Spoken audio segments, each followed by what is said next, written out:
ഇതൊരു 300 ഗ്രാം ഇഞ്ചിയുണ്ട്. ഈ ഇഞ്ചി കൊണ്ട് നമുക്കൊരു ഇഞ്ചി ചമ്മന്തി ഉണ്ടാക്കാം. അതിലേക്ക് വേണ്ടി ഞാൻ ഇതിനെ നന്നായി കഴുകി തോല് ചെത്തി അരിഞ്ഞെടുത്തിട്ട് വരാം. 3 തേങ്ങയാണ് ഇത്. ഇതിനെ നമുക്ക് വറുത്തെടുക്കാം.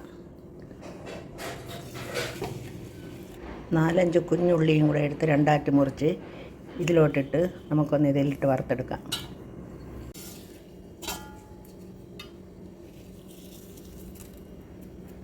ഒരു സ്പൂൺ ജീരകവും കൂടെ ഇട്ട് കൊടുക്കാം.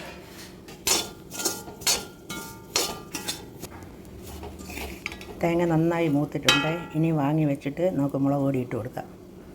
1 സ്പൂൺ മുളക് പൊടി ഇട്ട് കൊടുക്കാം. തണുത്തതിന് ശേഷം മിക്സിയുടെ ജാറിലിട്ട് നന്നായി പൊടിച്ചെടുക്കാം. കുറച്ച് കായപ്പൊടി ഇട്ട് കൊടുക്കാം. അങ്ങനെ മഞ്ഞൾപ്പൊടി ഇട്ട് കൊടുക്കാം.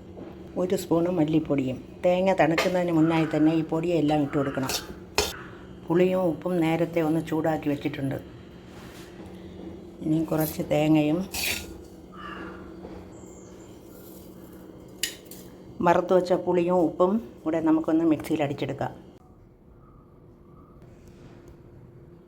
ഈ അരിഞ്ഞു വെച്ച ഇഞ്ചിയെ ചൂടായ എണ്ണയിലിട്ട് നന്നായിട്ട് മൊരിച്ച് കോരാം.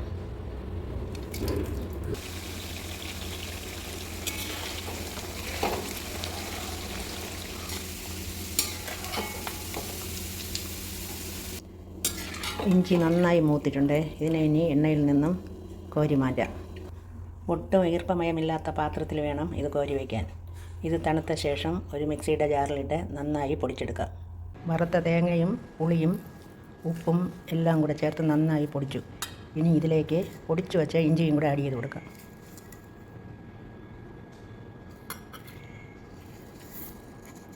എന്നിട്ടെല്ലാം കൂടെ നന്നായി മിക്സ് ചെയ്യാം. ഞാൻ ഉപ്പ് നോക്കട്ടെ. ഉപ്പും പുളിയും എരിവും എല്ലാം പാകത്തിനുണ്ട്.